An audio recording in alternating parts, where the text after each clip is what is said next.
Welcome to the world of Pokemon. This world is inhabited by creatures called Pokemon. To some, Pokemon are pets. Others use them for... Wait a minute. I already did this joke.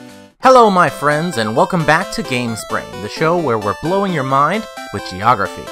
Last time we went on a tour of Kanto, Japan, the region that was borrowed by Game Freak when modeling the classic Pokemon Red, Blue, and Yellow. When it came time to develop the second game, Game Freak looked west of Kanto to the Kansai region for the inspiration for the new region, Johto. Kansai is a really cool place and just as contrasting between rural and urban as Kanto. Kansai people are also well known for being much more laid back and fun-loving than their Kanto brethren.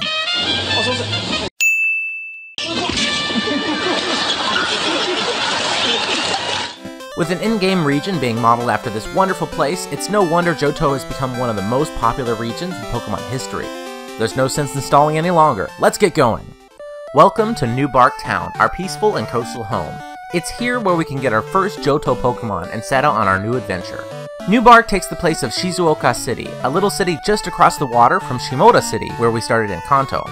While Johto draws most of its inspiration from Kansai, this and the next city are actually in Chubu, the region which sits between Kansai and Kanto.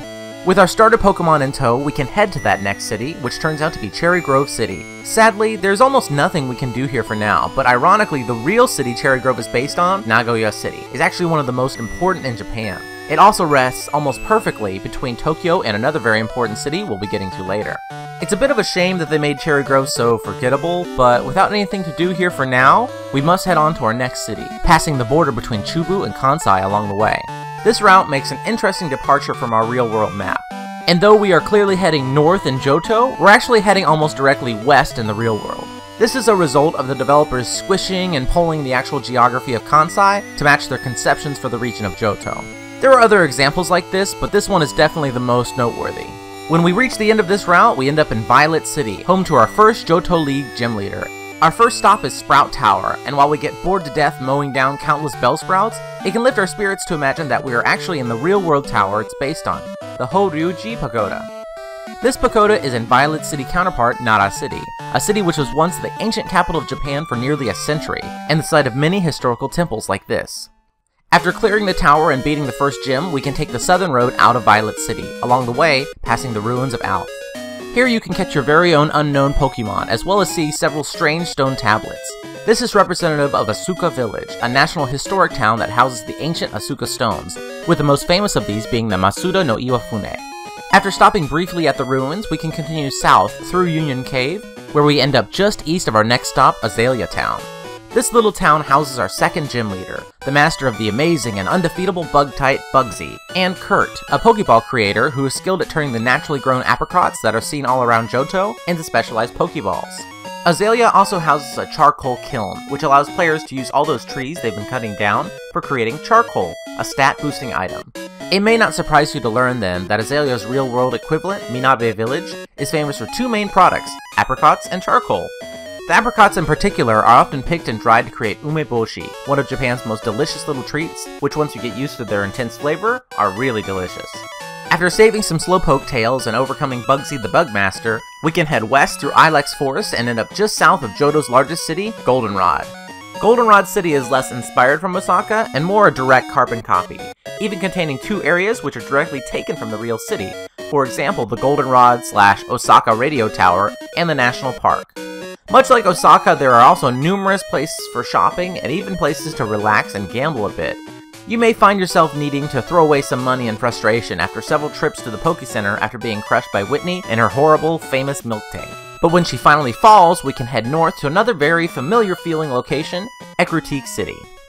From Ecruteak's ancient feel and kimono-clad performers, you may have already guessed that we have reached the famous Kyoto, the city which housed the Emperor and was capital of Japan for over 1,000 years. Kyoto is commonly referred to as the cultural capital of Japan, and when imagining the Japan of cherry blossom trees, ancient oriental castles with koi ponds, and kimono-clad men and women, this is the place that these perceptions stem from.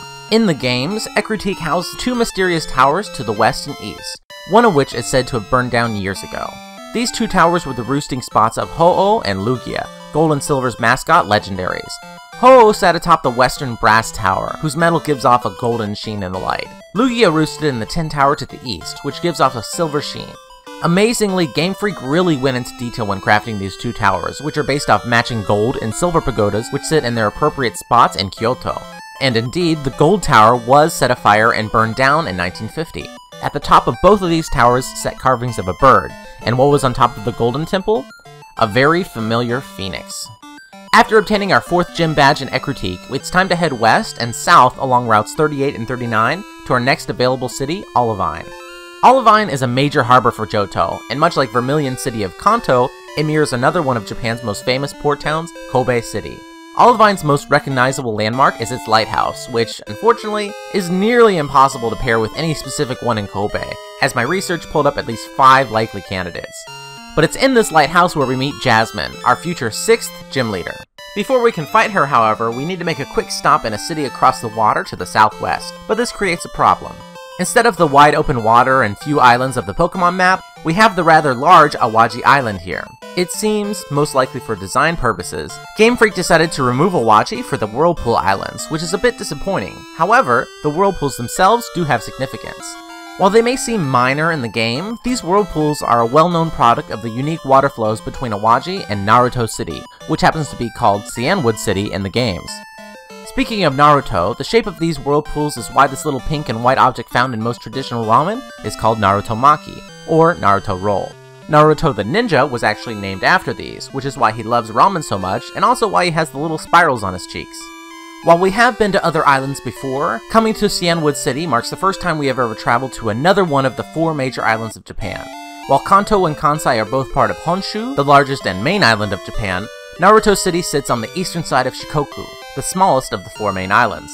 That just leaves Kyushu and Hokkaido, but don't worry, we'll be coming to those very soon.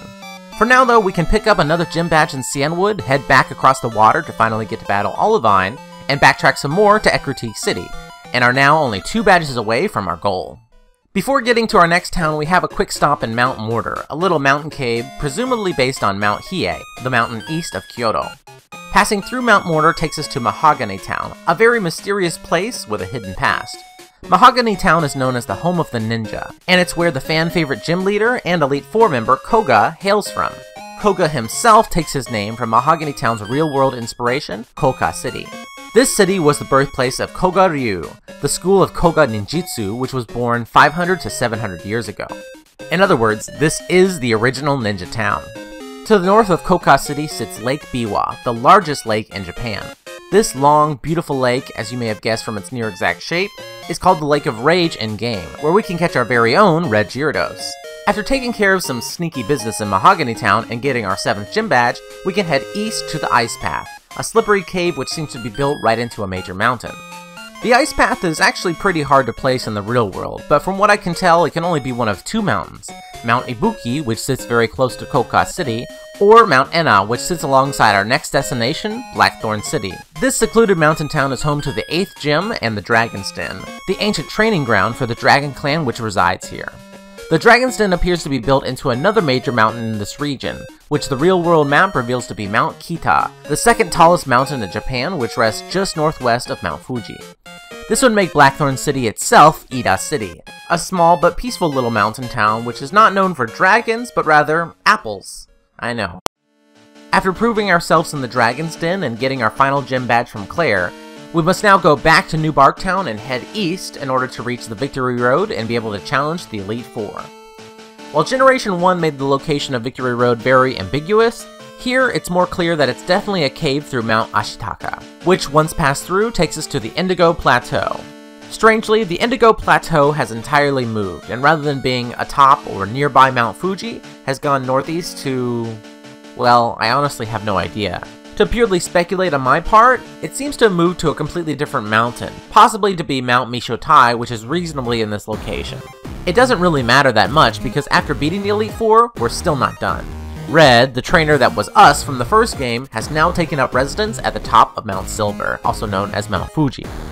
After we've finished climbing this ancient mountain, it's fitting that we must now battle Red in the same spot where we became champions with him in the previous game. Once we've emerged victorious, we are now the champions again, standing at the top of the world. Well, that takes care of Johto and Kanto, as well as the fascinating places that inspired them. So far we've nearly explored 3 entire regions of Honshu, and even a little bit of Shikoku. But for the next game, Game Freak would, for the first time, base a sequel that was not connected by land to the previous generations, in the tropical region of Hoenn.